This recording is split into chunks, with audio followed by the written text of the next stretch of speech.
Now we go to Jimmy, Tampa, Florida, a listener on the internet, BobMoreyLive.com. Can you hear me? Yeah, how you doing, Jimmy? I'm doing well, sir. God bless you. I was listening on the internet to Sun Life Radio out of Baton Rouge, Louisiana, and you were on there with Francis Swaggart and John Rosenstern. Oh, yes, many times. That was a very interesting program, and you said something that kind of really sparked an interest in me, something that I kind of been thinking about for a while. In Tampa, I attend a church that is maybe 2 blocks down from the biggest mosque in Tampa. Mm. And for several years, the Lord has just been dealing with my heart about Islam, and I've acquired much of your material, videos, and just stuff that I've been reading and studying, and I've been having a burden for Islam and Muslims.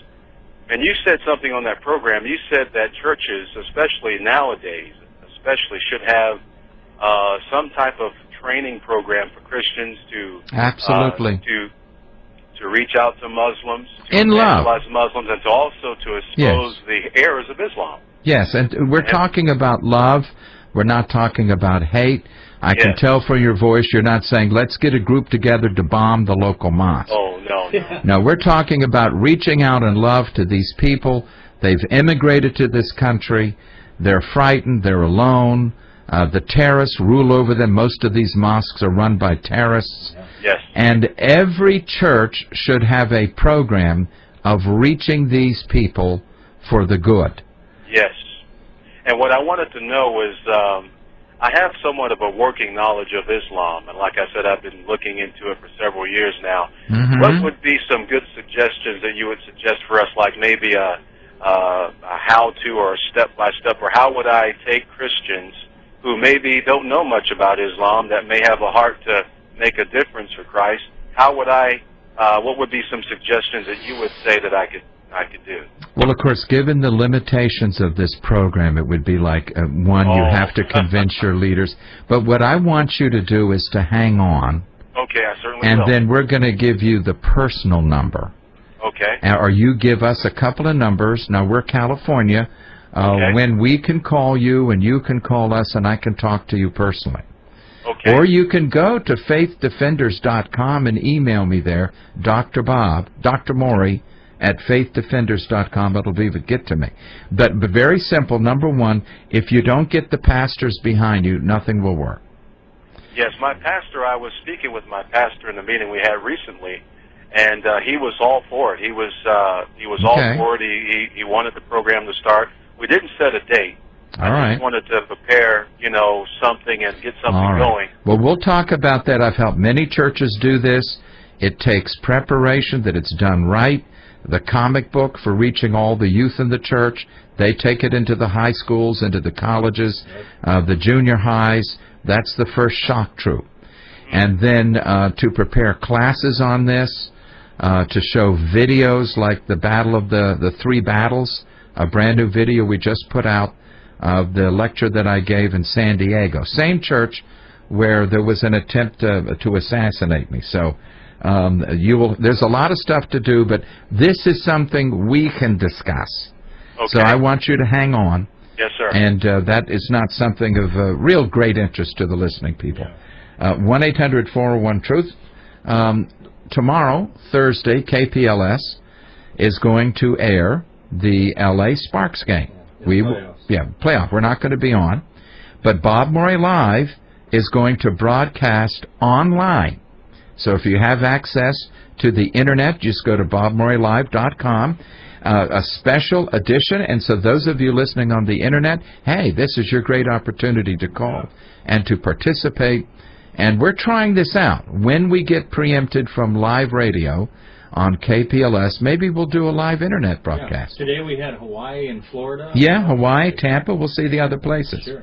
All right, let's now go to Philip in Los Angeles. Welcome to Bob Morey Live. Hi, Professor Dr. Bob. Hey, how you doing? Today I was recording CNN about the Ten Commandments, the removal of the Ten Commandments in Alabama, and the lady president of the ACLU said that the Ten Commandments were removed because the Jewish people were offended because it's a Protestant Virgin Mary monument and not a Jewish Ten Commandments? I didn't know there were two Ten Commandments, and have the Jews forgotten that salvation is for the Jews and the Gentiles? What's going on here? Well, probably the CNN means Clinton Nimnu. They don't know. These secular people don't know anything about religion. No. They don't have the slightest clue. They don't even know that the copy of the Ten Commandments was copied right out of the Jewish Torah of Exodus 20. Word for word. It's right there in the Jewish publication.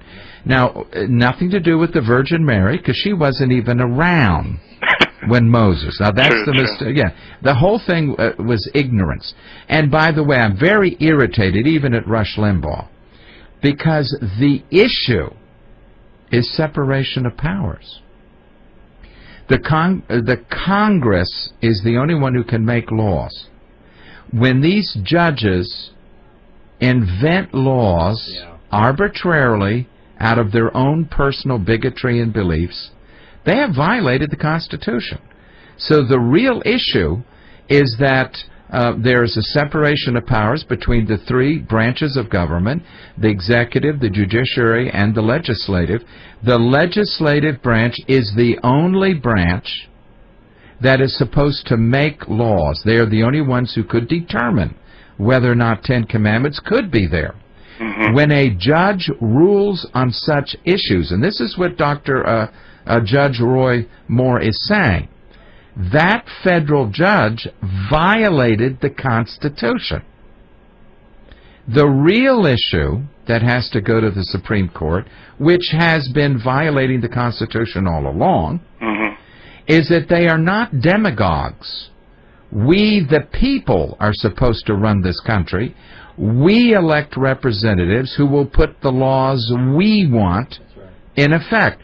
We don't elect these federal judges, most of them appointed by Clinton or some other liberal. They hate God. They're secularists. They're atheists. They're Nazis. They're butchers. And they want to force the United States to become a secular society modeled after the glorious Soviet Union. See, in their mind, the wall never came down. They want to build the wall here. And so this is the real issue, is separation of powers and the Constitution of the United States, and these judges need to be rebuked and impeached by Congress. And it isn't any other issue. That is the only issue at hand, is whether or not our Constitution is to be followed or trashed.